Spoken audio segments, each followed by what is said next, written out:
Olá, tá começando o 204º episódio do A Fonte da Gigahertz, patrocinado nessa semana pela Gorilla Shield. Quem fala aqui é o Marcos Mendes, e assim como toda semana o Felipe Espósito também tá por aqui, beleza? Tudo certo, Marcos. E aí, como é que vai? Tudo bem, sono em dia, recuperado. Você também conseguiu voltar ao normal ao longo da semana?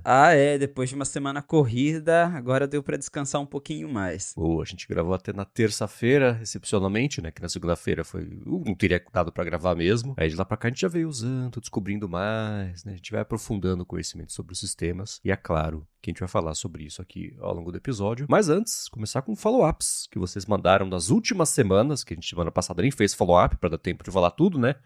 E a gente recebeu uma espécie de um follow-old aqui. Porque o Sávio Pimenta falou assim: Felipe, parabéns pelo seu vídeo. Eu vi na escola de inglês, a professora usou pra motivar a turma. E é um vídeo do Felipe no Jornal Nacional, né? Eu fiquei muito surpreso com esse follow-up, com esse feedback. Porque assim, já acho que essa reportagem é de 2021, faz anos que eu gravei isso. E olha só, não é a primeira pessoa que me diz, a minha professora de inglês passou essa reportagem.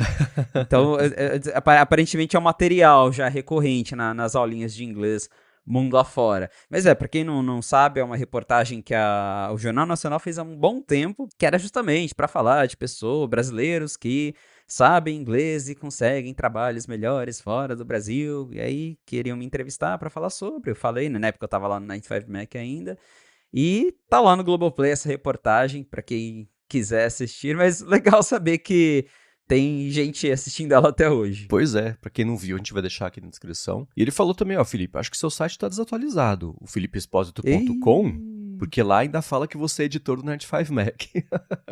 Acho que tá um pouquinho desatualizado. Vou dar uma atualizada depois dessa. Boa.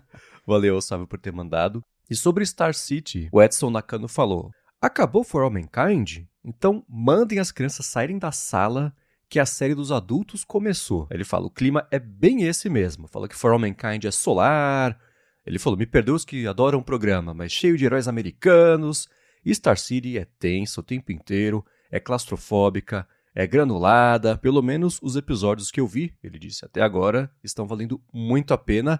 E tem muitos vale espaço. Boa, abraço pro Edson. Eu ainda não assisti Star City, fiquei ali... dá uma folga, né? A gente terminou agora, For All Mankind, ainda não sei se eu vou assistir. O trailer até que pareceu interessante, mas por enquanto é isso. Acho que eu dei uma saturada do assunto. Talvez daqui um tempo eu penso assim, se eu começo a assistir. Você chegou a ver algum episódio ou também não, Marcos? Não me empolgou. Eu acho que todo mundo, a maioria das pessoas deve sentir isso em maior ou menor grau. Começar uma série nova é você ter que se acostumar com um monte de gente nova, com um monte de nome novo, um monte de história nova. Só não quero ter que me importar com esse monte de gente. Aí eu tenho uma resistência a começar coisas 100% novas, assim. E especialmente quando tem 100% do elenco desconhecido, que você não tem nenhuma referência de nada, assim, sabe? Eu tenho um pouco de atrito em começar. Por outro lado, foi exatamente assim que eu me senti com Widow's Bay. Eu vi o trailer e falei, putz, não vou nem ver. Aí eu vi e adorei. Então, eu sei que é a definição de ter um pré-conceito sobre alguma coisa, é ter essa resistência, sabe? Então, pode ser que eu dê sim uma chance. Eu vou me recusar a ver por birra ou por cabeça dura. Uma hora eu posso acabar vendo. Mas vontade, sim, não me deu. Quem sabe um dia, né? Mas eu também. Eu vi assim, o trailer, achei legalzinho, mas agora não. Basicamente isso, agora não. E a gente tende a colocar as coisas nas caixas do que a gente já conhece, né? Eu vi o trailer e pensei, putz, sei lá, igual como é que chama a série que tem o Gary Oldman em Londres? Os Slow Horses. Slow Horses, isso. Essa pegada de série meio no ar, assim, não é muito a minha. E me pareceu, não tô falando que seja, isso aí não rolou, mas uma hora eu vou acabar vendo. E Widow's Bay foi renovada pra segunda. Era óbvio que ia ser renovada, porque tá em primeiro lugar na Apple TV, as pessoas estão falando, já foi indicada a prêmio, mas Eu já tinha falado, né? Como eu tinha achado boa essa série, o meio da temporada foi melhor do que o começo e do que tá sendo o final. Não que ele esteja sendo ruim. Mas teve uma sequência de 3 episódios ali que, cara, é o melhor episódio de TV, os melhores, assim, que eu vi em anos. Muito boa. Aí o fim da temporada tá ok. Ainda é divertido, ela é de horror, mas é divertida, né? Não é horror tipo de Freddy Krueger, mas de suspense, né? Assim, os diálogos, o roteiro é muito, muito, muito bom. E a Apple, claro, renovou pra ter pelo menos mais uma segunda temporada aí, que eu achei uma excelente notícia. Eu lembrei de você, que você comentou mesmo que gostou. Esses dias mesmo, eu tava zapeando, né? Quem lembra do termo zapear? Eu estava zapeando o Apple TV Plus ali, vendo se alguma coisa valia a pena. Aí eu vi ali o trailer de Widow's Bay, deixei na lista. Não sei também se eu vou começar agora, mas deixei na lista. Então, parece interessante mesmo. Né? E eu tava vendo as notas dos episódios, eu não vi como é que foi as últimas, sei lá, 2 semanas, mas a pior nota tava justamente do primeiro episódio. Que isso pode ter muita gente falando, não, desisto.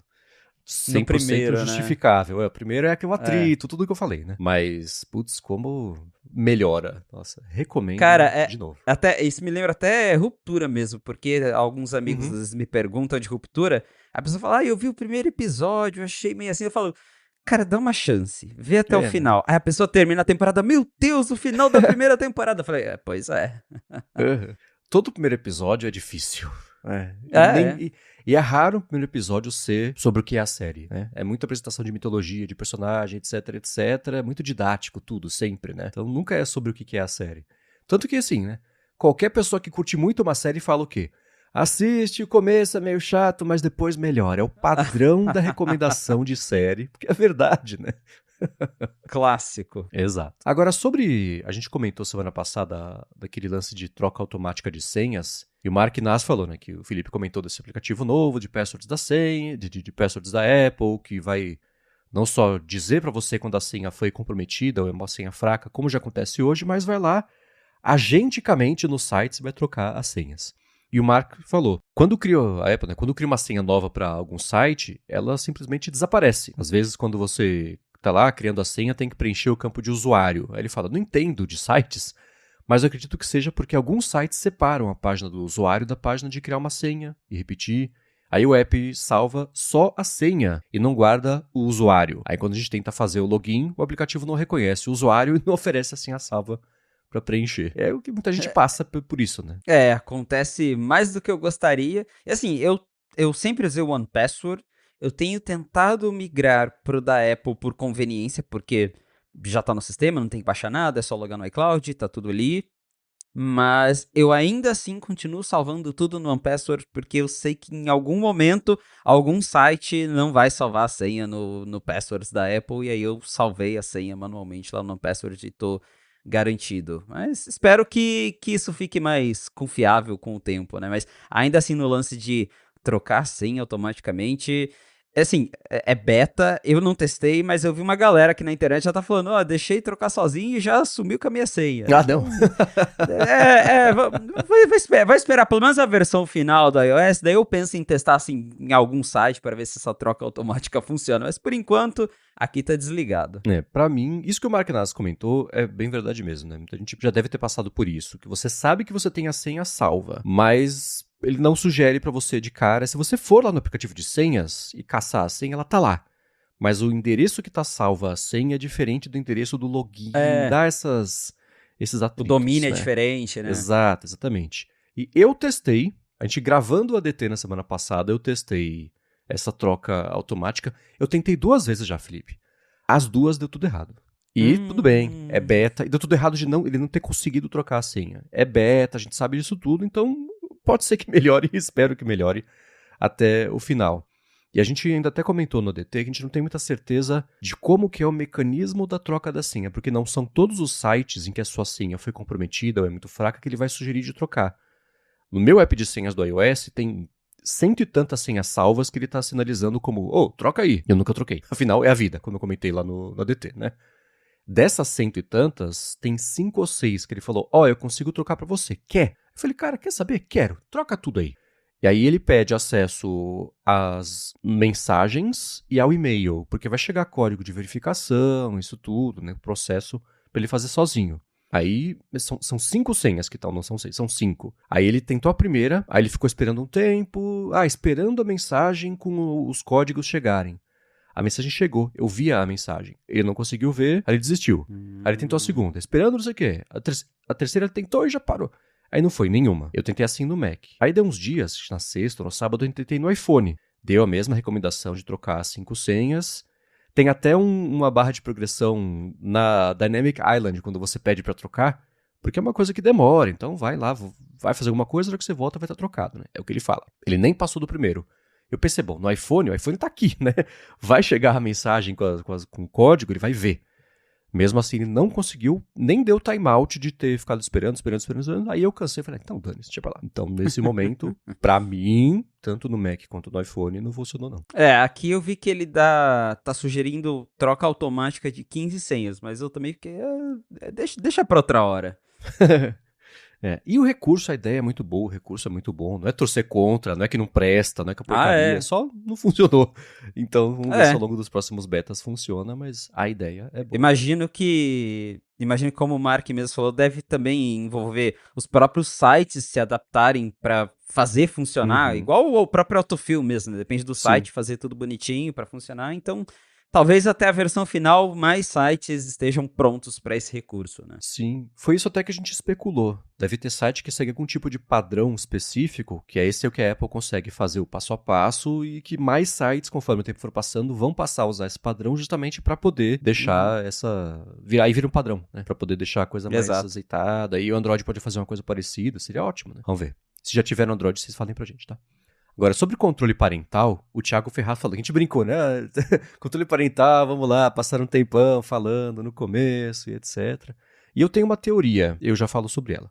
O Thiago Ferraz falou o seguinte, pra vocês verem, a parte de controle parental talvez foi a que eu mais gostei. Eu tenho 2 filhos adolescentes e a parte de limite de tempo muda o jogo. Atualmente só tem como colocar a quantidade de horas e esse poder de escolher quando começar as horas ajuda muito. Ainda mais com meu filho autista. Quando eu vejo, já acabou o tempo nas primeiras horas do dia, ele fala, fui o público desse momento. E vocês viram que o Brasil teve de novo na apresentação com as receitas de pão de queijo e coxinha para a festa da Copa?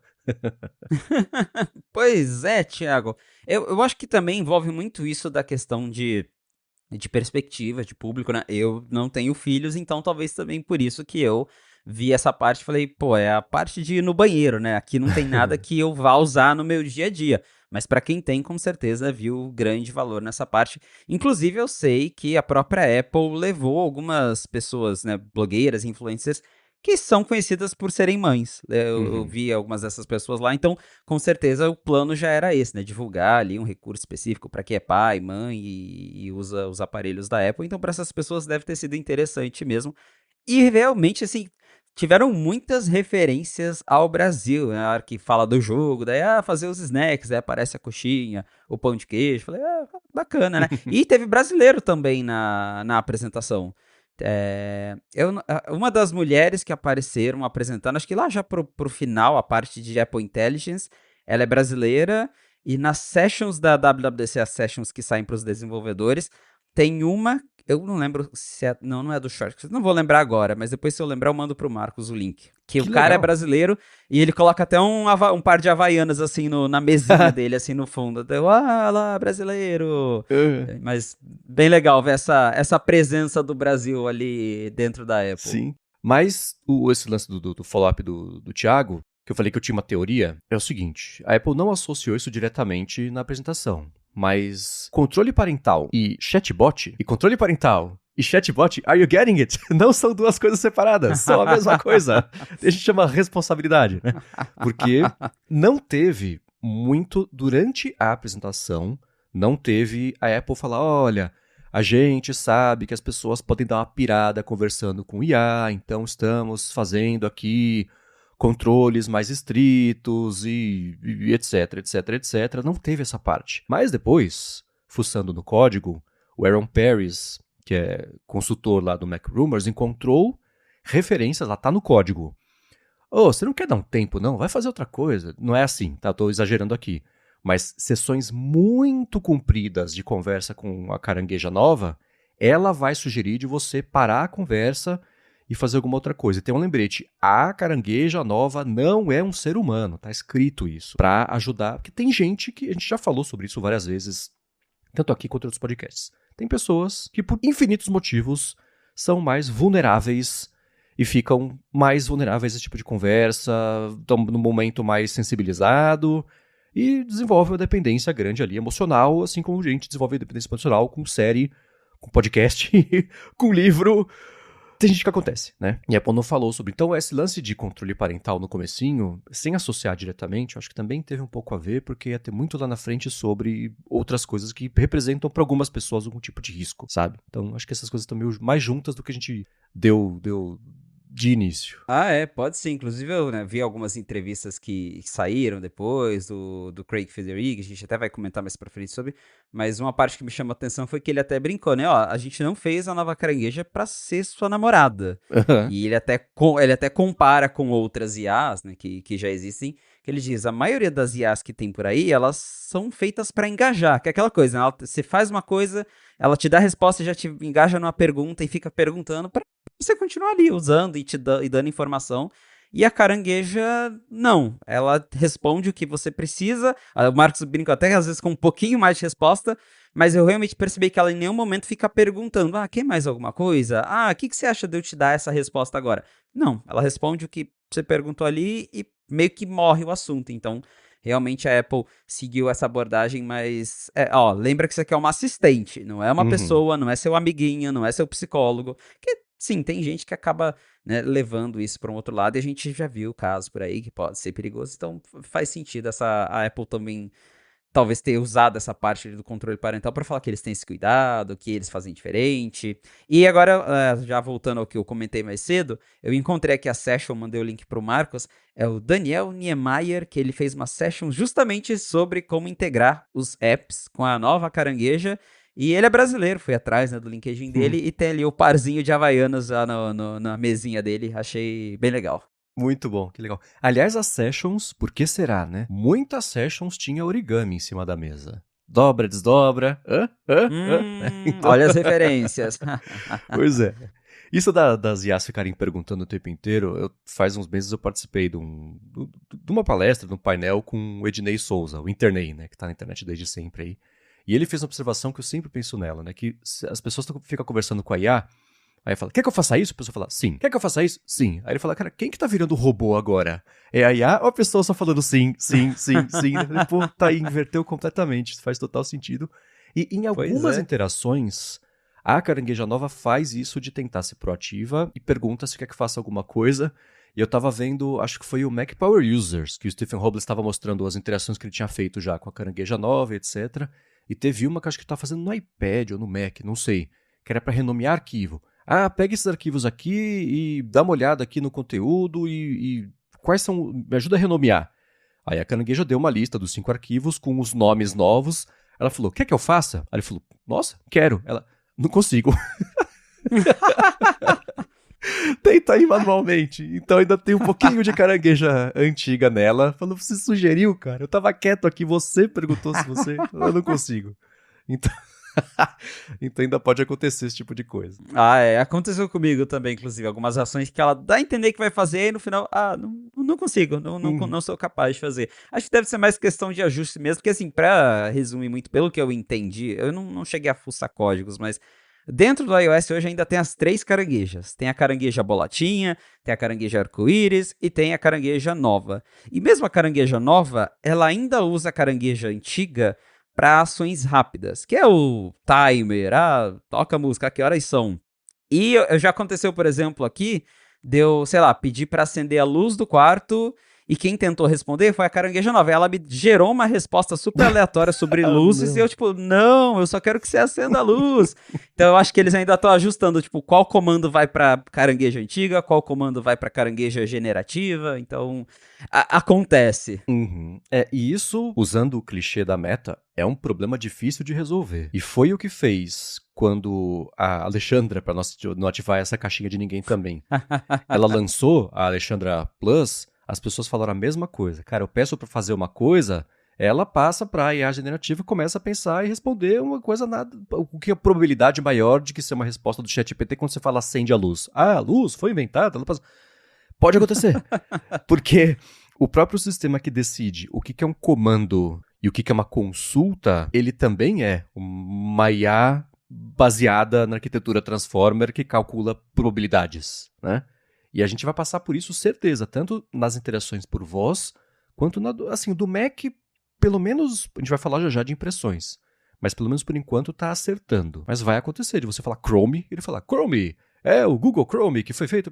Pode acontecer, né? Porque a própria decisão está sendo feita em cima de um cálculo probabilístico que às vezes ele vai errar, porque é probabilístico, não é determinístico. E o próprio Craig Federighi, quando, em uma das entrevistas que a Apple falou, então, veja bem, né, estamos aqui fazendo, vai ser muito legal. Ele falou, acho que foi num papo interno, que eles estavam desenvolvendo dois sistemas diferentes, e eles perderam muito tempo com isso, porque era um para acender a luz, e o outro para quem inventou a eletricidade, né? Então, isso vai acontecer, não tem jeito, por enquanto, é assim mesmo. E sobre a estrutura do evento, o Ezequiel França falou, ele estava lá, inclusive um abraço pro Ezequiel, que mandou pra gente uma foto dele lá no Apple Park, no Visitor Center, escutando a fonte. A fonte esteve no Apple Park, legal. Felipe. Pois é, abraço pro Ezequiel que levou a gente lá pra dentro do evento de alguma forma. E a gente vai deixar aqui na descrição, claro, a foto dele escutando e vendo ele, né? Tá lá a fonte dentro do Apple Park, enfim. Ele mandou pra gente também o seguinte, que lá na WWDC, no dia do Keynote, ele fala, fui com a minha camiseta da seleção brasileira e isso atraiu a atenção dos funcionários brasileiros da Apple, com os quais eu tive a chance de conversar com vários. Aí ele falou que, né, segundo o rastreamento dele ali, 35 funcionários ele conversou. E ao conversar com tanta gente, aí ele fala, consegui curiosidades legais. Por exemplo, o chefe da WWDC, em termos de evento, é um brasileiro. Ele é responsável por vários eventos, mas o maior dele é da WWDC. Eu procurei, ele está lá faz 16 anos na Apple. Entrou já lidando com 3D e etc. E está lá até hoje fazendo isso. Então, eu não conhecia, fui procurar também, achei o LinkedIn dele. Cara, 16 anos, que deve ser muito legal, né? Você tá tanto tempo assim. E trabalhando com eventos. Acho que a galera que trabalha com evento da Apple, assim, né? Eu fui em 2 eventos da Apple até hoje. E é uma loucura você ver o quanto de gente por trás. Que assim, tem a pessoa que fica ali cuidando de você, falando com você, o famoso PR person. Uhum. E por trás tem, sim, centenas de pessoas que ficam correndo pra lá e pra cá e falando no rádio. E deve ser uma loucura organizar esses eventos. Pois é. Ele falou, né, que a mãe dele é americana. Bem legal mesmo. Obrigado, Ezequiel, por ter mandado esse follow-up e por ter tirado a foto. E o Danilo Requena mandou também pra gente uma foto lá do Cocorheads Brasil, da comunidade brasileira da WWDC. E um bando de brasileiro ali na foto, né? Muita gente, tinha muito brasileiro por lá, então imagino que deve ter sido um encontro bem bacana pra galera. Sim, a gente vai deixar o link aqui na descrição também. E tem alguém que tá lá segurando uma bandeira grande. Eu tinha visto, pra quem esteve lá, né, no dia do evento mesmo, né, todo mundo ali sentado embaixo do sol pra ver lá o Craig Federighi e o Tim Cook apresentar, fazer a intro e depois senta, tu dá o play, todo mundo vê o vídeo. Né? E o Tim Cook entrando lá, obrigado, né, palmas de pé, ele até deu uma choradinha. Em algum momento teve alguém, uma bandeira brasileira, né, que ele fala, tem não sei quantas pessoas de não sei quantos países, nesse momento alguém levantou a bandeira do Brasil ali, falei, se você escutou a fonte, manda pra gente que é você. Mas deve ser essa pessoa que tá aqui também, né, com a bandeira do Brasil, parecia ser o mesmo tamanho. Com certeza. Bem legal, tem o que, eu não sei contabilizar rápido, mas 60 pessoas aqui? Eu chutaria umas 50 pessoas, pelo menos. Bem legal. Parabéns a todo mundo que esteve por lá. E um follow-up rápido aqui, que eu tenho acompanhado esse caso de perto, eu queria trazer as impressões do Felipe. O caso da Apple contra o John Prosser. Faz um tempão, né? Logo que teve a WWDC do ano passado, que a Apple confirmou a existência do Liquid Glass, ela processou o John Prosser por ter vazado o Liquid Glass. Que se ela tivesse processado antes, ela confirmaria que existe antes do evento, basicamente. Né?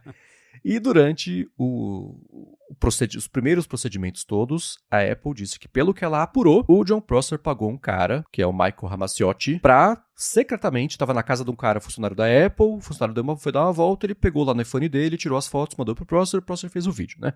A Apple tá processando o Prosser, processando o Ramaciotti, e mandou esse cara da Apple, que teve o iPhone espiado, embora, nem teve culpa, mas ele deixou o iPhone exposto, basicamente. Foi o que a Apple disse. Durante esse processo todo, o John Prosser não estava respondendo, o Raul Maciotti estava com o advogado, foi respondendo, né, passou pelos processos todos lá, os procedimentos todos do processo, E o Prosser quieto. Aí a Apple falou, ô juiz do caso, já que o Prosser não respondeu, já faz ele perder de WO pra gente só fazer aqui, agora o processo vai ser sobre os remédios, quanto ele tem que pagar pra gente.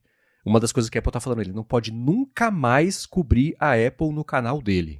O que por si só é um pedido complicado, né? E aí, durante esse procedimento todo, já tinha dado, a justiça falou, não, beleza, ele não tá falando nada, então beleza, já tá culpado, a gente vai ver o que acontece agora, né? Aí faz 2 semanas, o Prosser contratou um advogado, e o advogado falou, ó, eu fui contratado ontem, tá? Então rolou aí meses de o Prosser mesmo sem responder. O Prosser falou que não, era um absurdo, que ele não estava respondendo, que ele estava em contato direto com a Apple, mas no processo, para a justiça, eles não estavam conversando, né? Aí, a gente talvez tenha até falado sobre isso quando ele fez essa contratação do advogado, que tá no documento John Processor. O advogado escreveu o nome dele errado no processo, cara, pelo amor de Deus. Foi à pressa, né? E aí, nessa semana passada, tá lá de novo o John Processor, e o advogado pediu para a justiça e falou, ó, a gente conversou com a Apple concordou em remover o WO, porque esse vai ser o jeito mais eficiente do Processor colaborar com as investigações e com o processo, etc. A Apple falou, beleza. Aí estão passando pro juiz do caso agora falar, tudo bem? Dá para remover aqui o pedido que você tinha dado para esse WO, pra gente seguir em frente com o caso. Então, nesse momento, parece que ele vai ter uma segunda chance aí de se defender contra a Apple, né? É isso, basicamente ele sinalizou que vai participar ali do processo, que quer se defender, então tá nesse processo do juiz, né, cancelar esse WO e voltar ali ao processo como ele deveria correr inicialmente. Vamos ver o que vai dar isso aí. A Apple realmente parte pro lado mais agressivo. Primeiro que eu fico pensando, esse é o caso Gizmodo dos tempos modernos, que fazia tempo que eu acho que não acontecia nada a nível Apple processa alguém por conta de vazamento, né? Tem um caso ou outro que a Apple já demitiu funcionário, mas fazia tempo que não tinha um caso grande. Steve Jobs estaria botando o FBI na casa do John Prosser nessas horas. Mas eu não sei se a Apple vai conseguir tudo que ela quer, ainda mais agora que ele resolveu se defender, né? Isso de ele nunca mais pode cobrir a Apple. Tanto que ele continua fazendo, né? Ele continua cobrindo a Apple. Provocando ainda. Provocando, sempre dando umas cutucadas. Vamos ver se... Eu não sei se talvez ele não respondeu até agora porque ele achava que a Apple vai desistir, a Apple, isso aí não vai dar em nada, e aí talvez agora ele viu que pode dar em alguma coisa e por isso ele resolveu ir atrás de advogado finalmente. Mas é um caso bem complexo que ele ileso ele não vai sair. Alguma multa, alguma coisa vai acontecer. Não sei se vai chegar ao ponto de banir o canal e não poder mais falar sobre a Apple, mas alguma multa, alguma coisa, alguma penalidade ele vai sofrer. E eu aproveito para fazer um comentário, porque quando saem essas notícias do John Prosser, principalmente agora depois do iOS 27, que eu sempre vejo uma pessoa ou outra na internet falando, mas por que o Mark Gurman não é processado também? Ele vazou tudo lá do iOS, postou a imagem que era igualzinha. Até onde a gente sabe, o problema dessa história de John Prosser foi que ele tava pagando alguém pra ir lá acessar o aparelho. E ele vai falar que não é, mas até onde a gente sabe a história é essa. Ele tava pagando alguém pra pegar informação sigilosa. E o Mark Gurman, como jornalista, até também onde a gente sabe, não paga por informação. Essa é a principal diferença, porque tem toda a questão do direito do jornalista, de proteger a fonte e tudo. Se o jornalista não tá fazendo nada de errado, né, então, né, paciência, que alguém contou pra ele uma informação. Agora, no caso de John Prosser, supostamente ele tava pagando pra alguém de dentro da Apple, pra alguém ir lá fuçar no celular de alguém da Apple. Então, esse que é o maior diferencial entre John Prosser e o Mark Gurman, que apesar de ter vazado as coisas, segue uma ética de jornalismo que o John Prosser, né, claramente não seguiu. Então, alguma penalidade vai ter, né? Vamos ver se vai ser algo tão severo ou se eles vão chegar ali em algum acordo, alguma coisa. Mas eu também acho que essa briga vai longe agora que o Prosser resolveu, né, contratar advogado e falar que vai até o fim. E o agravante dessa situação é a seguinte, o incentivo financeiro foi para entrar no telefone do cara da Apple. Não foi nem vou te pagar pela informação, mas tem um passo a mais aí, né? Exato. O Ramaciotti tava ficando uns dias na casa do cara que trabalhava na Apple, ele esperou o cara sair de casa, foi lá no iPhone, ele tinha visto a senha, botou a senha e mostrou as coisas pro Prosser, o Prosser pagou para ele. Então, tem um agravante mais até do que... Oh, te dou 10 conto aí você me falar o que é Liquid Glass, sabe? Foi pior ainda. Então, tem trocentas camadas esse negócio, mas nesse momento parece que o Prosser vai mesmo tentar reverter um pouquinho aí. Mas ele segue, eu falei que segue provocando. Todo o vídeo dele tem uma cutuca de sorry team, né? Fica tentando mitar ali, né? Fica pedindo, né? Assim, sinceramente, ele gosta da atenção, eu acho, né? Então, ele é um pé no saco. Exato. Eu acho que sortudo, entre muitas aspas, foi o funcionário que só foi demitido, né? Eu sei quem é, enfim, né? Não vamos trazer nomes, mas ele só foi demitido. A Apple só falou tipo, você não protegeu o device que tava lá no seu contrato de trabalho, vamos te demitir, mas também a Apple não processou o cara, entendeu? Que assim, que ele não foi... Ele foi uma vítima, né? Mas, como tava no contrato que ele deveria manter o trabalho dele em sigilo, ele não fez isso e foi demitido. Mas deu sorte, né? Que poderia ser muito pior pra ele também. Pois é. E depois ele fez estágio no Twitter, lá no X, com o Musk. Ficou umas semanas lá, saiu, foi fazer outra coisa, acho que ele fundou uma empresa, sei lá. Mas deu uma rodada depois aí da confusão toda. Mas nesse momento... Pelo menos tá fazendo alguma coisa, né? Porque geralmente essa galera que é demitida por vazamento fica meio queimadona na indústria, né? Total, exatamente. É porque foi isso, né? Foi um descuido, não foi um vazamento. Não foi ele que falou, olha isso aqui, que legal. Não foi, né? Então, que situação. Muito bem, e a seguir a gente vai seguir trazendo aqui o que pintou de notícia, de novidade, de informação nova desde terça-feira, que foi quando a gente gravou o último episódio em reação à WWDC. Mas antes de falar sobre isso, eu vou agradecer a Gorilla Shield, que está mais uma vez patrocinando a fonte, que segue oferecendo 5% de desconto cumulativo com descontos do site se você for em gorillashield.com.br e usar o cupom GHZ no checkout para comprar, dentre outras coisas, capinha, película, cabo, carregador, adaptador, acessório, tem muita coisa, mala de viagem, braçadeira para corrida, tem acessório para Mac, tem para iPad, tem para iPhone, tem para outros telefones, tem um acessório bacana que eu uso para levar o Mac na mesa para ficar um pouco mais ergonômico. Eles têm um modelo novo dele que no meio, no centro, tem ali um suporte magnético para você usar para botar o iPhone, tirar umas fotinhos, coisas assim. Tem muita coisa se você for em gorillashield.com.br e usar o cupom GHZ no checkout. Eles dão 5% de desconto cumulativo, como sempre tem desconto no site. Você espreme mais 5 ali, só porque você usou o cupom GHZ no checkout. Muito obrigado a Gorilla Shield pelo patrocínio de mais esse episódio da Fonte e pelo apoio a toda a Gigahertz. Valeu, Gorilla Shield! Muito bem. Ao longo dessa última semana, a gente entendeu melhor como é que funciona o sistema todo de IaaS da Apple. Ela tinha publicado já, mas deu tempo de ler com mais calma conforme os dias foram passando, informações novas também que surgiram, de como é que é todo o sistema, o esquema de IaaS da Apple. No dia do evento, ou no dia seguinte, teve um mini evento lá na WWDC, em que o Craig Federighi, o Subramania lá, que é um dos novos líderes de IA da Apple, eles sentaram a imprensa lá, foi um evento no palco, como se fosse um evento que a gente está acostumado a ter, né? O pessoal até achou, será que é um ensaio para eles voltarem até a manhã de fazer evento? Para explicar o que é essa IA nova, que são os Foundation Models, o que não é, para explicar melhor onde que entra o Google nisso aí, a gente achou bom poder trazer essa estrutura aqui para vocês, para a gente poder, todo mundo entender melhor, entender explicando, né, como é que funciona. E no fim das contas é o seguinte, os Foundations Models novos da Apple são 5 modelos diferentes. 2 deles rodam no dispositivo e 3 rodam na nuvem. Um dos que roda na nuvem é o que tem a ver com o Google. Só que todos eles usaram um método chamado destilação, que é ficar fazendo um bando de perguntas para um modelo e, com base nas respostas, você melhorando o seu modelo. Isso é uma coisa que as empresas não deixam fazer. Inclusive, o Dentropic está fora do ar agora, lá, o Mythos e o Fable, porque estavam rolando uma história dessa também. E o próprio Fable e o Mythos, eles tinham uma proteção grande contra a destilação.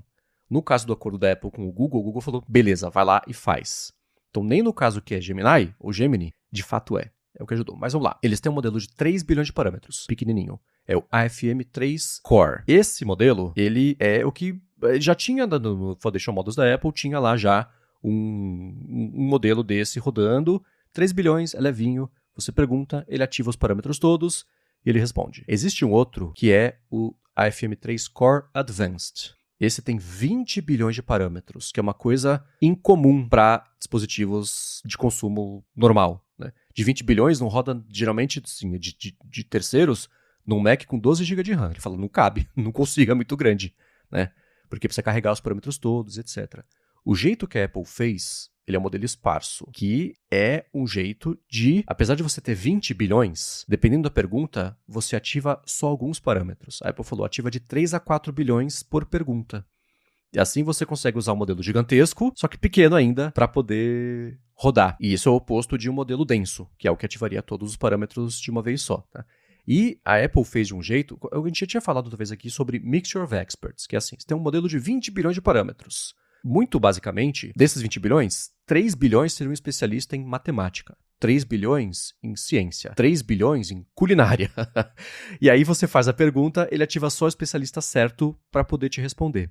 A Apple não usou esse negócio de Mixture of Experts. Ela usou um negócio que ela inventou, ela criou, publicou um paper no ano passado, que é para fazer poda neural, que nem tem poda neural que acontece no nosso cérebro de tempos em tempos, a poda neural do modelo de acordo com a instrução que ele recebeu para seguir, e tem o paper. Eu vou deixar aqui na descrição o texto que eu escrevi que aponta para isso também. Né? Esses são os 2 que rodam locais, no aparelho. Tem 3 que rodam na nuvem. Tem o AFM3 Cloud. Esse ela não falou exatamente quantos parâmetros tem. Esse ela deixa guardadinho para ela. Tem o ADM3 Cloud. O D é de difusão, que é para imagem. Difusão é o jeito que começa com o chiado tipo da TV e vai fazendo passagem, tirando o chiado, sobra a imagem. É essencialmente isso que acontece. Dá para fazer com texto também, é super legal difusão para texto, mas nesse momento vamos falar de imagem. Então, os da nuvem. AFM3 Cloud, ADM3 Cloud Image, e tem o terceiro, o mais parrudão deles todos, que é o AFM3 Cloud Pro. Sabe que vai ter o Pro Max ano que vem? Esse Pro é o que roda na estrutura do Google Cloud com NVIDIA. Todo o resto roda em servidores ou da Apple ou no aparelho mesmo, tudo com Apple Silicon. E esse AFM3 Cloud Pro é o que você faz um pedido grande para a Apple. Não dá para resolver local. Não dá para resolver na nuvem dela, ela empacota isso e do mesmo jeito que é o Private Cloud Compute, que empacota só os dados que precisa. Então, você fez um pedido de que dia chega o voo da minha mãe, né? Aquela que é o pedido que a Apple tinha mostrado há 2 anos, que agora funciona, incrível, não? Vai lá nos seus dados todos, entende o que é cada um, pega só os dados específicos desse pedido do voo, manda para a nuvem, ela gera a resposta, responde para você, deleta da nuvem o que está, e nem a Apple sabe o que chegou na nuvem, que é você que pediu, né? Essencialmente é essa estrutura. É um jeito que ela fez a parceria que mesmo rodando lá no Google, com coisa da NVIDIA, mesmo assim manteve essa estrutura. E nesse caso ainda não é o Gemini que está rodando. É esse modelo que a Apple fez com base nas perguntas e respostas do Gemini. Uma parte disso, o resto é tudo dela, conhecimento de mundo. Ela que scrapeou a web toda lá, né, com os bots dela, respeitando quem não quisesse fazer parte. Ela explica sobre isso, vai ter o link na descrição também. Então, mesmo nesse caso, não é o Gemini respondendo. É o modelo que a Apple fez com a ajuda do Gemini, um pedaço do modelo. Então, essa é a estrutura básica dos 5 modelos, 2 locais e esses 3 na nuvem. Ela publicou, durante no artigo maior, explicando como é que são os modelos, as avaliações para ajudar no pós-treinamento e etc. E essas avaliações foram feitas por humanos, não foram feitas por benchmarks automatizados, para poder entender qual que era a força de cada um dos modelos. E eles publicaram os gráficos de quando os humanos preferiram a resposta do modelo novo, a resposta do modelo velho, porque teve a situação que o modelo velho se deu melhor, e quando que deu empate. É super interessante ver como, dependendo da categoria, muda bem onde é. E a categoria é o quê? Entendimento de imagem, avaliação de texto, áudio também, né? Porque tem a geração de áudio, a voz nova da carangueja, esse tipo de coisa. Então, o entendimento de áudio novo, porque tem o ditado novo também, né? Então, entender quando você dá uma tropeçada e fala de novo, e a tropeçada não entrar no contexto, porque ele entendeu que você só tropeçou, que você se corrigiu. 7, não às 8. 7, não às 8, entendeu? Então, isso entrar lá, pontuação, entender o que você quis dizer, não o que você falou. O estilo, saber quando você tem que colocar uma letra maiúscula, porque é um nome, versus você falar só uma coisa... Apple, falou maçã ou falou da empresa, né? Então tem as avaliações todas. Então esse é o overview geral de como é que são esses modelos novos. A Apple ainda tá para publicar os papers técnicos mesmo, que aí vai ser divertidíssimo. Eu espero que seja... Tipo o da Anthropic semana passada, 390 páginas. Tem muita coisa interessante ali dentro para entender. na minúcia a parte técnica de como é que funciona. Isso ela tá devendo ainda. Ano passado ela levou umas 2 semanas pra publicar, deve ser a mesma coisa nessa semana, né? Depois que ela publicou, ela corrigiu ainda que tinha um negócio errado. Mas essa é mais ou menos Mas essa é basicamente a estrutura desses modelos novos. Tem alguma coisa sobre isso que te interessa ou quer seguir em frente? Não, eu acho muito legal que a Apple contou agora a história dos modelos, que a gente vinha escutando, Apple, parceria, Google, tá, mas como é que vai ser? O que que vai ser? Agora a gente entende que o modelo foi destilado, que eles pegaram o Gemini, criaram um próprio modelo em cima disso. O próprio Craig Federighi falou, não é que a gente botou o app do Gemini dentro do iOS, né? É a nossa estrutura, a gente usou o modelo do Google para treinar o nosso próprio. Então tem as particularidades da Apple ali, como por exemplo aquela questão que a gente falou, né? A Carangueja, ela engaja menos do que as outras assistentes e tal. Mas agora, pegando aqui, né, pra gente falar mais sobre os modelos da Apple especificamente, esse avançado, que é o que até gerou confusão lá no slide, que o Craig falou, esses aqui só roda no iPhone 17 Pro em diante, chip M3 com 2 GB de RAM, que todo mundo se confundiu ali na hora. Esse modelo mais avançado, que eu acho muito legal isso dele ativar parâmetros, parte dos parâmetros, né, para o que você está perguntando, porque eu consegui observar isso na prática. Por exemplo, eu estava fazendo uns testes perguntando coisas sobre meus gastos no wallet, né, e eu descobri que a Carangueja consegue voltar no histórico de compra, fazer resumo do que eu gastei, encontrar uma compra específica. E assim, a primeira pergunta que eu faço sobre isso, ela pensa bastante. Provavelmente que ele está carregando ali os parâmetros. A segunda, a terceira, a quarta, a quinta pergunta que eu faço sobre o mesmo assunto é quase instantânea. Então daí você vê que realmente ele carregou ali, né, os parâmetros envolvendo compra, wallet, e aí a coisa vai fluindo mais rápido. É muito legal ver na prática que você consegue pegar nas nuances. Agora acho que ele está usando o modelo avançado. Agora está respondendo ali usando os modelos, o Core, né? Que é o Core, acho que é o que roda em todos, né? O avançado é o que roda só com mais RAM e tal. Então dá para observar um pouco essas diferenças. Nos com mais RAM, você percebe que as respostas chegam mais rápido do que nos outros modelos. Então, por exemplo, eu estou rodando o meu Mac tem o avançado, o meu iPhone tem o avançado e o meu iPad não, que apesar de ser o M4, ele tem só 8 GB de RAM. Então no iPad eu vejo que ele demora um pouquinho mais para alcançar a resposta versus no iPhone. No iPad. Então é super legal para quem depois que você lê, né, sobre cada modelo, você fala, agora tá usando esse. Ontem mesmo, uma coisa que eu só fui perceber ontem, no Cleanup, que é a ferramenta de limpar a imagem da Apple, você consegue escolher qual modelo você quer usar. Tem um botãozinho em cima que ele pergunta rápido ou melhor qualidade. O rápido, ele tá fazendo on-device, que é o antigo que a Apple já tinha, né?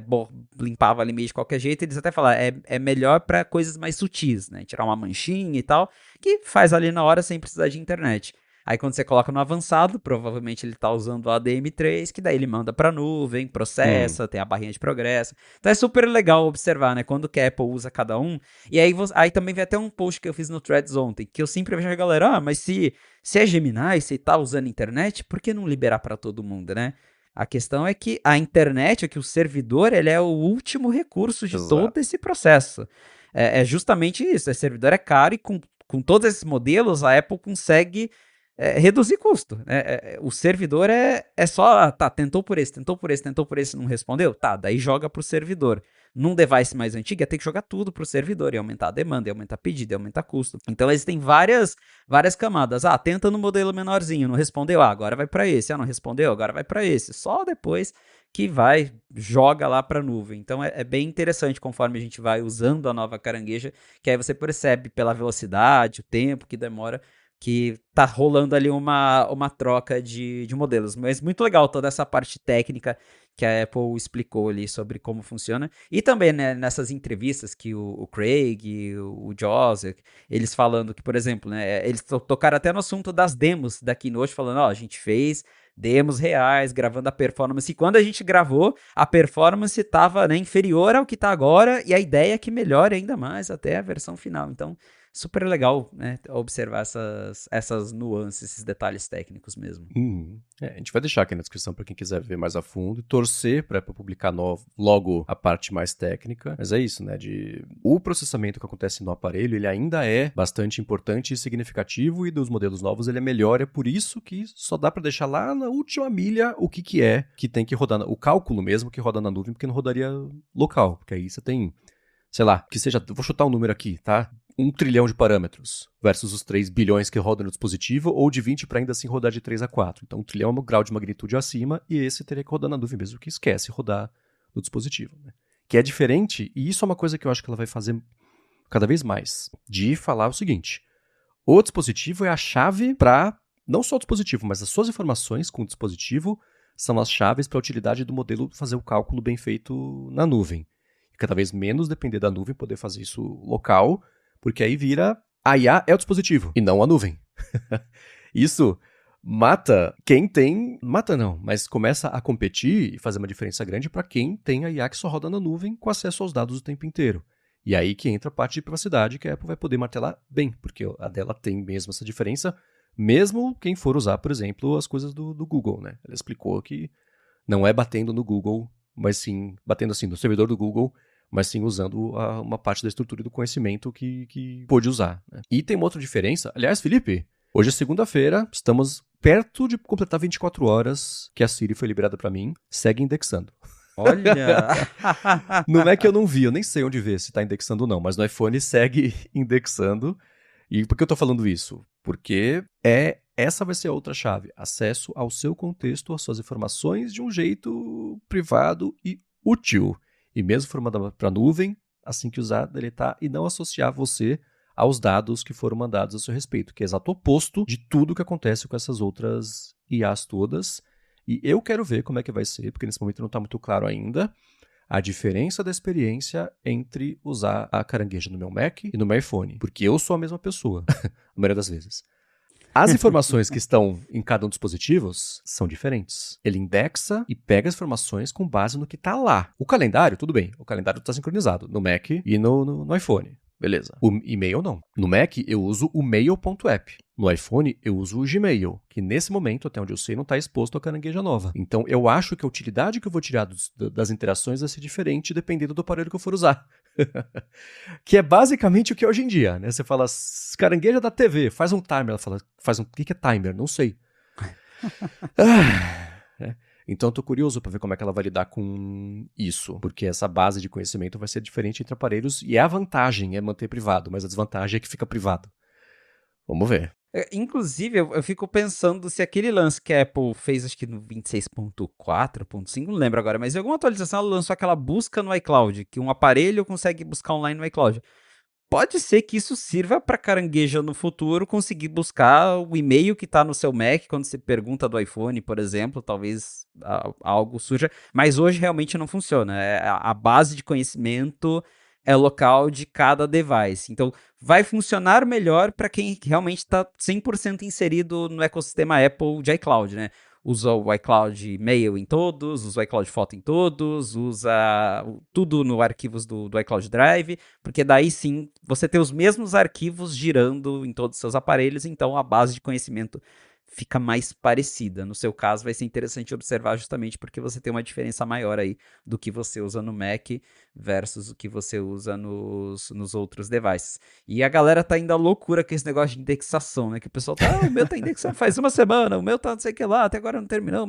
Aqui, no meu iPhone, terminou em 2 dias, 2 dias de que eu instalei o beta, instalei na segunda, na quarta-feira sumiu a mensagem. E no iPad foram 4 dias. Né? No iPad, quando eu acho que era na quinta-feira, quinta para sexta-feira, a mensagem sumiu. No Mac eu nem achei onde fica essa mensagem. Não sei se esqueceram de colocar, se ela estava escondida.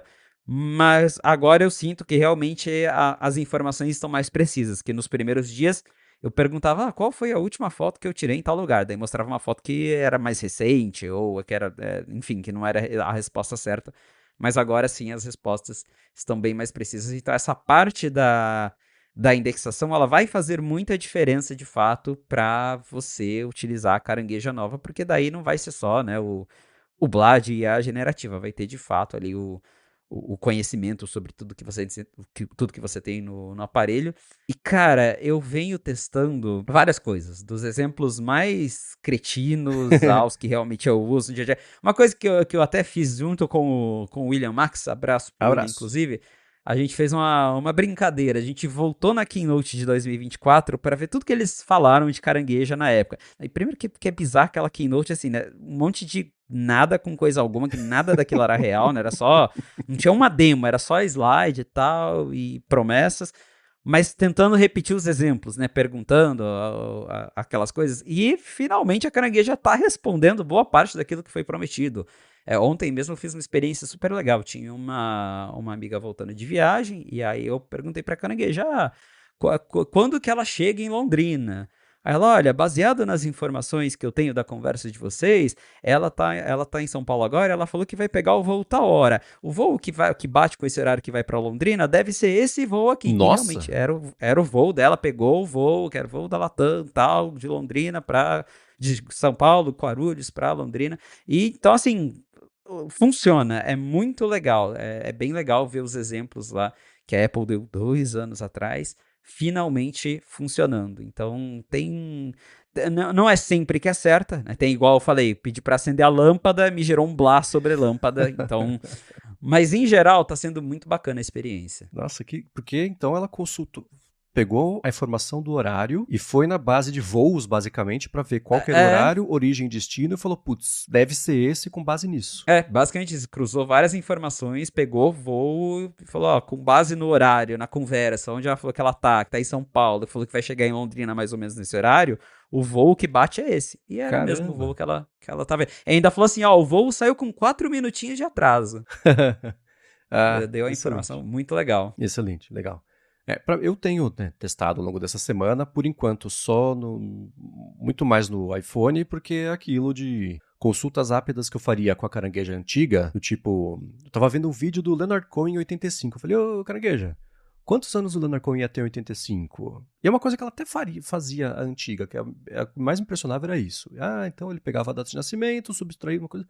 Outra coisa, né, eu vi um Robin Williams, quais foram as vezes que o Robin Williams ele apresentou o SNL? E pegou, foi nessa data, nessa data, nessa data. Isso tá indo atrás mesmo. São bobeirinhas que a gente aprendeu a não perguntar porque não ia saber responder. Tá sabendo também, né? Eu não fiz muitos testes do tipo, vai lá nos... Eu fiz o de São Francisco, né? Que dia que é meu voo? Quanto custou? E o hotel? E ela foi atrás e me trouxe, mesmo fazendo essas perguntas bem amplas... Não é? E o hotel que eu vou ficar... Não, e o hotel só. E trouxe. Então, isso tá útil, tá funcionando, sabe? Mas eu tento... Que dia que é meu voo tava no calendário, então eu consegui fazer tanto no Mac quanto no iPhone, ele pegou do calendário, né? Não pegou do e-mail, por exemplo. Eu preciso achar outros testes assim pra fazer. Mas, pra mim, tá funcionando super bem. Tem hora... que dá umas tropeçadas ainda uma coisa que eu perguntei, por exemplo, lá, o Leonard Cohen, que ano que ele morreu? O jeito que eu falei, ela traduziu Leonard Cohen pra Leonard Covid e achou um Leonard famoso que morreu de Covid. Morreu em 2020. Falei, impossível, porque eu sei que não foi. Foi 2016, 18, 16. Aí eu olhei na transcrição, ela tinha entendido errado o nome, né? Mas aí pode ter sido minha dicção, pode ser N coisas, né? Mas ainda é o confie, mas verifique, né? A máxima russa, voltando aqui a Star City. Então tá bem melhor, tá trazendo coisas que estão surpreendendo de verdade, o que é excelente, né? E esse teste de fazer tudo que eles prometeram lá atrás e fazer agora é um bom benchmark mesmo pra ver como é que tá. Mas sim, de bugzinhos que estão rolando pra mim. Um deles eu queria testar aquilo de você clicar com o botão direito e digitar no campo da Carangueja do pop-up do botão direito, eu digito, ela deleta. Então, e eu digito, eu continuo digitando, ela dá um return. Aí abre a Carangueja com VS. Que eu tava... Então, isso pra mim tá dando um problema. Pras pessoas tá funcionando, que eu vi as pessoas testando já isso aí. Então, algum bugzinho meu, assim. Mas de primeiras impressões, tá dando umas ótimas primeiras impressões. Esse uso da Carangueja nova, finalmente, parece que vai rolar. E você fez uma matéria que eu suspeito que deve ter irritado algumas pessoas. Olha que eu vi o título e falei, xiii, que aparentemente a Carangueja nova manja mais de Taylor Swift que muito Swift. Eu falei, vou fazer essa graça, né? Que sempre que eu posso, eu faço essa graça. No Reddit eu vi uma galera falando, mas que matérias são essas? Falta do que escrever. Gente, deixa a gente ser feliz, né? Mas eu falei, deixa eu testar, porque assim, a gente brinca muito que, tem o HomePod aqui, às vezes você vai pedir uma música, você não tá nem pedindo uma coisa como você fala, toca essa música. Aí ele põe um timer, aí ele fala, não encontrei a música tal. Aí toca o cover. Então eu falei, tá, vamos ver o que ele sabe de música, né? Então eu comecei a fazer umas perguntas muito específicas. Por exemplo, toca até o exemplo que eu coloquei aqui, né, que tem o Lover, que é um álbum do Taylor Swift. Falei, toca as músicas do Lover, mas eu só quero as músicas que faziam parte da turnê da Eras Tour. E aí ela foi lá, ela buscou na internet, encontrou quais eram as músicas que faziam parte da turnê e colocou pra tocar no Apple Music só aquelas músicas. Aí eu fui além, falei, agora eu quero que você adicione essas músicas numa playlist. E ela foi lá e fez a playlist só com essas músicas. Então, pô, já assim, resolve o problema do HomePod. Uma pena que o HomePod não vai ter a nova carangueja, né? Detalhes. Mas é muito legal ver assim que ficou muito mais natural pra você. Cara, tem uma música sobre talvez que fala tal coisa que eu não lembro de quem é. Aí, possivelmente ela vai lá e encontra. E aí eu fiquei brincando, né? Falei, tá. Qual que foi a música surpresa que a Taylor Swift cantou na segunda noite do show em São Paulo? Ela foi lá, encontrou a música e começou a tocar a música também. Então tá muito mais natural, até para essas coisas de dia a dia mesmo, né? Que a carangueja antiga era tão engessada. Você fala, tocar tal coisa. Aí se você não pronunciava certinho, ela já não tocava, já fazia tudo errado. Então até para coisas corriqueiras, tá muito mais legal. Excelente. Isso era um teste que eu tinha visto há um tempo o Chance fazer quando pintou a integração entre o ChatGPT e o Apple Music. Que ele falou, cria pra mim uma playlist com base no setlist que o Coldplay tocou aqui na minha cidade, por exemplo. Foi lá, pegou, consultou qual era a cidade, pegou o setlist do dia do show, montou a playlist com base nisso. Segundo ele, rolou. Deve dar pra fazer isso com a carangueja agora. Excelente. E bom, isso é sobre a carangueja mesmo. A gente veio usando no iOS, no macOS. O Felipe tá usando no iPad, na Apple TV também, que eu tô curioso pra saber. Eu instalei só no iOS, porque o meu iPad é velho, não roda nem o iPadOS 18, que dirá... Apesar da Apple ter errado a lista de downloads, obrigado, William Max, que me ajudou a dar uma espiadinha nisso. A gente até publiquei lá no 95 Mac uma matéria sobre isso, até acredito pra ele. Foi bem legal.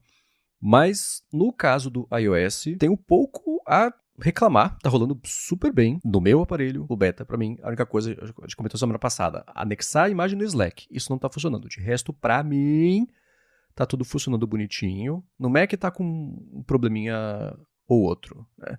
E a gente foi descobrindo coisas pequenininhas ao longo da semana. Por exemplo, é uma pergunta que a gente recebia aqui com frequência nos feedbacks e follow-ups. Gente, como é que eu desligo o Now Playing, que fica aqui na tela bloqueada, que eu não quero que apareça isso? Agora dá. Você arrasta pro lado e some, como se fosse uma notificação. Porém, cuidado, porque some. Pelo menos por enquanto não dá pra voltar. Desliga pra ele sempre.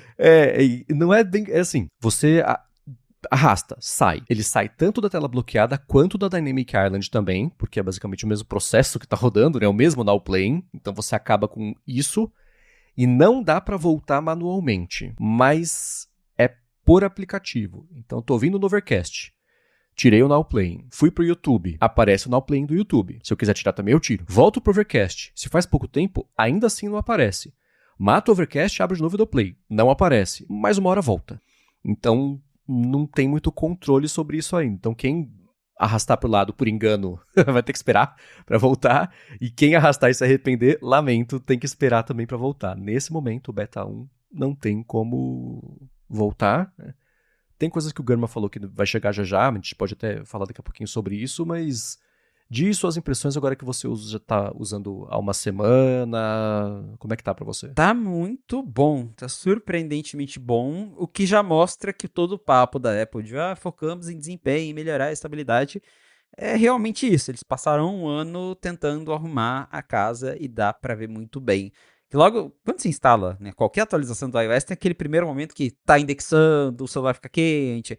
Depois que passou isso, cara, assim, o iPhone tá extremamente estável. Parece que eu tô usando o iOS 26, 26.7, assim. Tá bem estável. Dos apps que eu uso no meu dia a dia, nenhum tá dando... Tirando esse do Slack, esse bugzinho de mandar anexo, nenhum tá com problema. App de banco funcionando, app do governo funcionando, compatibilidade com o site, tá tudo normal. Então, no iPhone tá super estável. Não teve nenhum momento que o meu iPhone reiniciou, travou, fechou o app na minha cara. Tem, assim, um bugzinho ou outro mais de interface, que às vezes você vê que o negócio tá meio fora do lugar, assim. Esse do Now Play mesmo, se você limpar, não tem como voltar. Mas, em geral, tá muito estável. Instalei no iPad, também tá bem estável. No Mac também tá estável. Vi, assim, um ou outro bugzinho, mas, de novo, já editei vídeo, tá funcionando. Já usei meus aplicativos de trabalho, tá tudo funcionando. Já gravei podcast com o Beta, tá funcionando também. Lógico que assim, né? Vale sempre o adendo. É beta, é muito individual e mais. Pode ser que no beta 1 tá funcionando e no beta 2 a Apple mude alguma coisa que quebra o que você usa. Então não é porque o beta 1 tá perfeitinho, né? Entre aspas, que o beta 2 vai estar também. Pode ser que o beta 2 venha pior que o 1. Acontece. Então tenha essa consciência que o beta ele pode quebrar de um beta pro outro. Mas tá bem surpreendente, assim, a questão de desempenho. E eu fui além. Eu, né, peguei meus iPhones da gaveta e fui instalando beta neles. Instalei no iPhone 14 Pro e instalei no iPhone 11, que é o iPhone 11 Pro, que é o mais antigo que recebeu o iOS 27. E eu percebi que o desempenho melhorou bastante nesses iPhones antigos. Eu não fiz testes assim minuciosos, mas antes de eu atualizar, eu mexi um pouquinho, senti ali as animações, né, o tempo para abrir a câmera, depois instalei o beta nesses aparelhos e testei de novo. Deu para ver que os apps estão abrindo um pouquinho mais rápido, principalmente câmera, que câmera geralmente é o que mais demora, engasga em iPhone antigo, tá abrindo um pouco mais rápido. As animações estão mais suaves, então até a versão final, com certeza vai ser assim, um dos iOS mais estáveis que a Apple fez dos últimos tempos. A única questão que eu vejo que é, de novo, o Beta 1, a bateria tá indo um pouco rápido versus ao que eu tinha no iOS 26, mas também não é nada assim que eu não consigo ficar 3 horas fora de casa. Não, tá durando ainda bastante, mas um pouquinho menos do que costumava durar. Mas em geral, tá estável. E aproveitando que você falou dessas pequenas novidades, eu acho muito legal porque parece que foi um ano assim que é tudo muito pequeno, né? Você vai falar, agora dá pra tirar o no playing, agora tem o clipboard no teclado.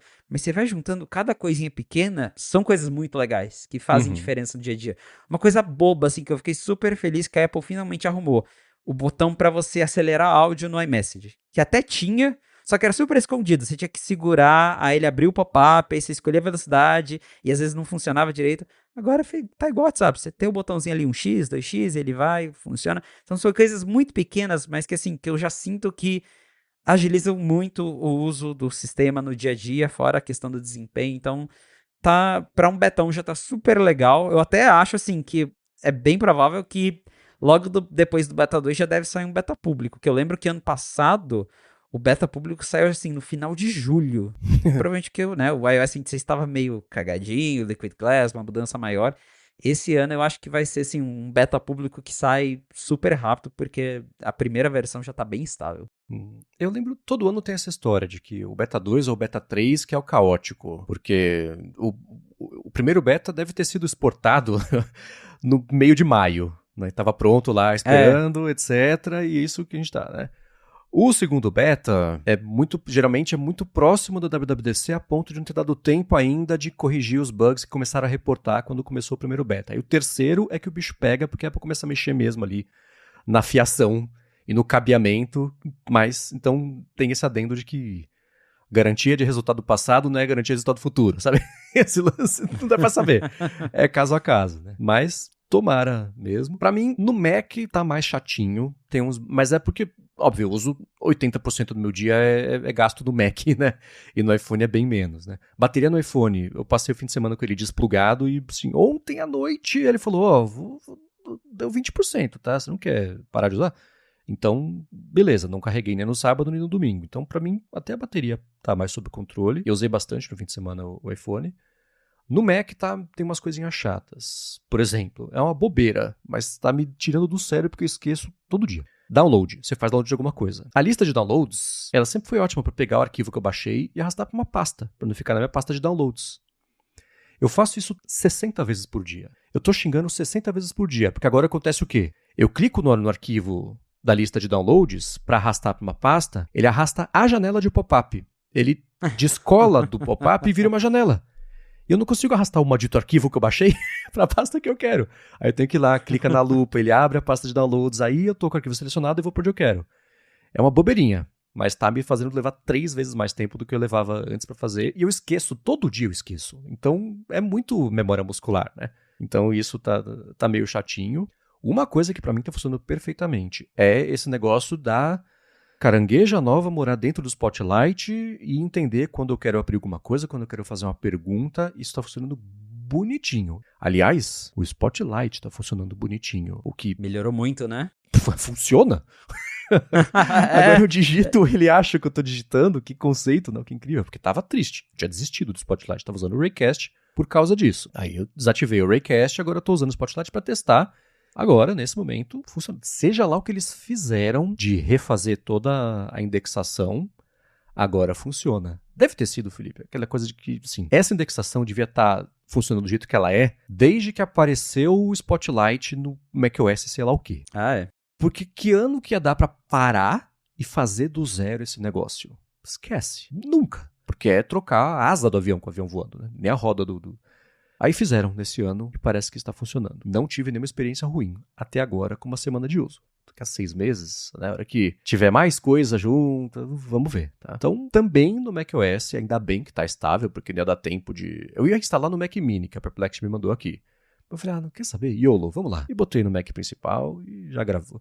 O Audition, como sempre, tá bugado. Eu tenho um atalho que eu coloquei no Keyboard Maestro, que é o seguinte. Faz ano que eu coloquei esse atalho porque me ajuda muito. Se eu estiver com o Audition em primeiro plano, a cada 60 segundos dá um Command S para salvar o que eu tô fazendo. Porque o Audition, você tá trabalhando, você clica, ele fecha. E se você não salva faz 20 minutos, lamento, você tem que editar de novo os últimos 20 minutos. Perdi muito tempo fazendo isso de vida. Então, o Audition tem esse Command S a cada 1 minuto e no beta ele tá fechando e travando do nada com mais frequência. Então, isso é uma coisa que eu notei editando, sei lá, os 10 podcasts que eu edito por semana. Ele trava e fecha e se você não tá com o seu trabalho salvo, lamento. Então, meu Command S automático tá me salvando bastante. Mas de resto, também ele segue bem pro meu Mac. É o M2 Pro com 16 GB de RAM, segue estável. Tô feliz com ele. É, aqui também, tá bem estável. Coisinhas pequenas, assim, de fato, que eu percebo que estão não funcionando como deveria. Você falou de arrastar arquivo, eu também percebi uma coisa. Eu acho que a Apple reescreveu ou mexeu em alguma coisa no... Acho que é Mission Control, né? Quando você abre todas as janelas do Mac, tem os vários desktops.